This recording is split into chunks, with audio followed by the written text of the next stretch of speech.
Let's bring in our legal panel now, why don't we? Trial attorneys Richard Roth and Jeffrey Shapiro are with us. Well, it's the tough job of defending BP falls to the man on screen right. And I don't even know where you begin. I mean, all of the evidence that we've seen at least seems to indicate it knew what it was doing, and it did it anyway.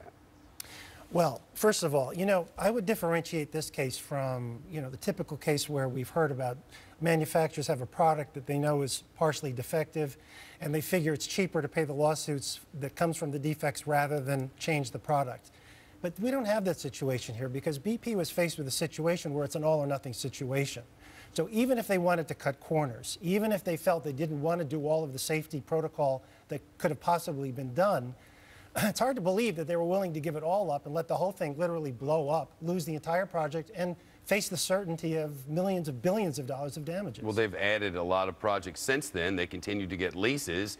They continue to make profits in the billions.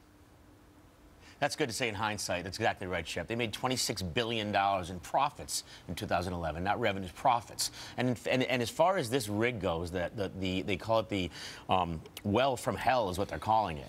The captain of the vessel did not know how to operate emergency procedures.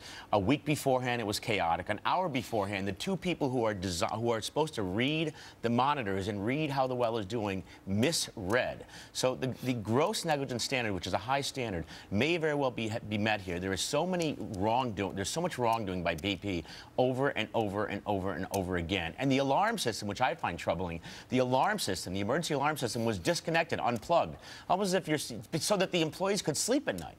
Almost as if you're at home and you take your smoke detector down. That, to me, is gross negligence. We're talking here about crude oil, which we know the results of which happened here.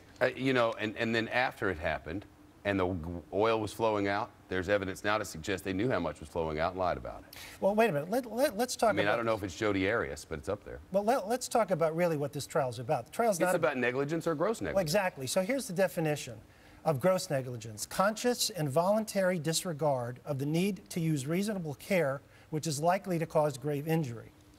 So that means that they consciously and voluntarily disregarded the need to use reasonable care so that their rig would blow up and that this entire thing would happen. Not so that it would. Well, by the way, it wasn't just BP. I mean, this isn't four guys on the corner who go decide to do something. This is BP, Halliburton, Transocean, all of these groups together who are all component parts of this. It's hard to believe that if any one of the other people in this mix saw something that was so grossly negligent that they didn't have some responsibility or wouldn't have stepped forward and said, hey, we've got to do something to repair it. In the NCAA, they might call it a lack of institutional control. Here's the problem. The problem is that if you have two people whose job is to read the monitors and understand what's coming out of the computers, and they misread it an hour before it blows up, and there's a massive blow up, and you have a captain who's hired who's not explained how the emergency procedures work on the rig, it's more than negligence. And I could go on and on and on. The safety procedures were just not followed. They weren't adhered to. Some were 2 years old they never looked at. Some were new they never looked at. It is unbelievable. This well from hell resulted in, unfortunately, the most massive disaster in the Gulf. Out of time. Any chance this thing's going to go all the way through this trial?